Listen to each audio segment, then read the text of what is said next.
Hey guys, wanted to do sort of another video on clearing up some of the untruths, rumor, gossip in the Kenneka Jenkins case, because a lot of these small things led to bigger things, and people kind of ran with things that weren't true, and I think if we start at the root, we can kind of nip it in the bud, so to speak. So I know that this court case was found by several people, and I just want to make sure it's cleared up. But this is a case where Teresa Martin petitioned the court, the Cook County Circuit Court, for guardianship over the estate of a minor, and the minor being Kenneth Jenkins, which we should all know to be Kenneka's brother. Her dad's name was also Kenneth Jenkins, but in this case, they're speaking of Kenneth Jenkins Jr. So, I found an article that kind of summarized what the guardianship of a minor's estate is, and I'm going to refer back to it because it kind of gives you a broad picture of what it is. It says, what is a guardianship over the estate of a minor? When a person is granted guardianship over the estate of a minor, that guardian is legally invested with the power and charged with the duty of taking care of the minor's property and finances. Okay, so we know that Teresa has petitioned the court for guardianship over the estate of Kenneth Jenkins. It says, this type of guardianship is most frequently used when a minor receives an inheritance under a will, is the designated beneficiary of a life insurance policy, or the minor has become eligible to receive Social Security benefits of a deceased parent. And I'm pretty sure that we all know that Kenneth Jenkins Sr. has passed away. So, under such circumstances, even a parent does not automatically become eligible to receive such benefits on behalf of his, or her, in this case, child. The bank, insurance company, or Social Security Administration will require the parent to obtain legal guardianship over the estate of the minor before any funds can be released. Once the guardianship is approved, the guardian must then establish a bank account for the minor and deposit all funds into this account. The guardian can only expend money from this account with advance court permission. So each time she wants to, he or she, but in this case, Teresa Martin, so she, each time that she wants to spend money out of this account of Kenneth Jenkins, she has to petition the court for permission to do that. She can't just go spend money, say she wants to go to Walmart and write a check. She can't do that. She has to have the court's permission. The guardian can only expend money with advance court permission. Normally, the judge will not allow the guardian to use the funds for the child's everyday expenses such as food and clothing. Parents are expected to pay for these items in the normal course of raising the child.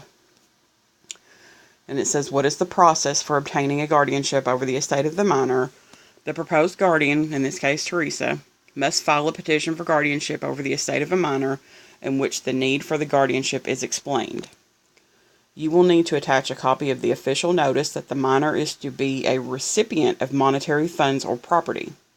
In addition, the petitioner must submit an inventory of the minor's assets and expenses. If the guardianship is approved, the guardian must file an annual accounting for the income received and the nature and amount of any expenditure made from the bank account. Once the petition is filed, the matter will be set down for hearing. The guardian, and usually the child, must attend the hearing. So, it says, how much does a guardianship over an estate cost? We don't know that that's the truth, because I don't know how old this publishing is. So, in other words, what that was saying is that one time a year, Teresa is going to have to submit a statement to the court saying what she has spent and make an accounting of that. And then it will be filed in the court file. This is how can I get started with the guardianship over the estate of a minor case. So anyways, that was basically what I wanted you to see as far as that goes, and kind of get a better understanding of what that is. So even want to make sure we're very clear on that. Even parents have to submit to do this.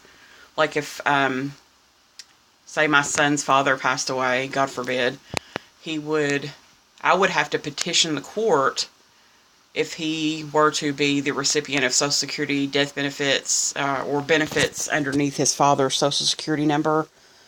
I would have to submit a guardianship paper to the court if he was still a minor to hold those monies for him and only use them for, things that he may need outside of just regular taking care of him. So, just so that we're clear on that. But she petitioned the court on September the 26th of 2013, the estate of Kenneth Jenkins, and a petition, blah, blah, blah. She filed some exhibits, and there was a hearing date set on the 27th, and they made her have a bond, which they usually do in these type of cases. They make her have a bond so that, just so that everything stays on the up and up. And if it's not going to be on the up and up, say she were to do something and it would come back to haunt her son, then she would be held to the amount on that bond. So just want to make sure that we're clear on that. Basically, the gist of this is, everybody's saying, oh, this proves that she's adopted these kids, blah, blah, blah, blah, blah. Not necessarily. These cases have to be done by parents also. So that was the main gist of what I was trying to get across, is that just because she petitioned to file for guardianship, that doesn't mean that she's not his parent. So, anywho, you can find this court case under the probate records on their online website, and it's just pretty cut and dry. Not much there, but anywho, I just wanted to kind of bring that up, and I heard several videos as this case was going on about this guardianship thing, so I just wanted to make sure that got cleared up a little bit.